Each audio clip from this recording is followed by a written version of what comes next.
All right, our next guest is telling investors to brace for a potentially cruel summer. Steve Sosnick is the chief strategist at Interactive Brokers. Steve, great to have you with us. Great, thank you. What sort of pullback are you anticipating? Thank you. Well, right now, what I'm looking for is as you guys started to address, I think we're looking at a lot of hurdles in July, and the problem that you have is certain sectors, certain indices are so far ahead of their long-term, of their trend lines even, that there's a lot to overcome. You're going to have pressure on cash flows next week as people pay their taxes. People had a very good 2019. They have to pay taxes on that now. That coincides with earnings week and expiration week. There's a lot for the market to digest.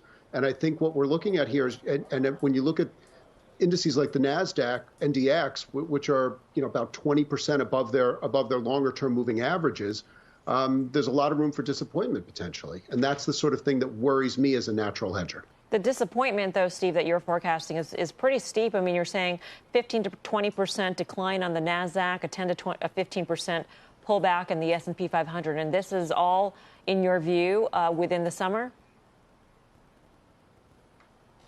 Well, it's all possible this summer. I'm not necessarily, remember, I'm talking about this as a risk of a pullback, not necessarily something that's going to happen imminently.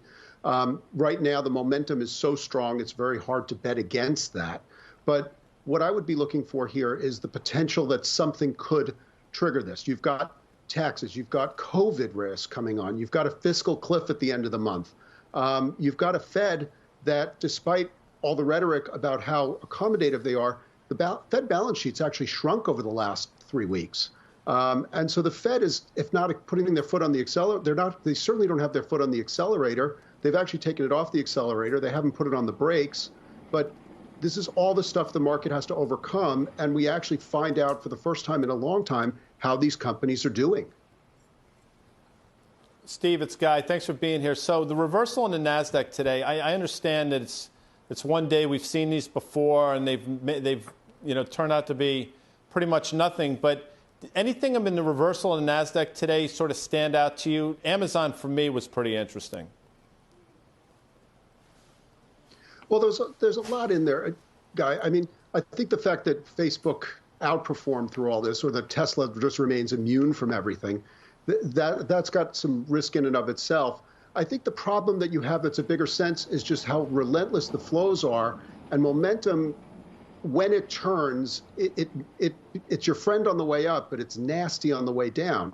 I don't necessarily know what that trigger is. I've laid out the potential triggers, and any one could be the trigger. But what stands out to me yet again was that NASDAQ outperformed on the way down. I think until or unless you start to see that pattern break, you can argue that the momentum play is still in effect.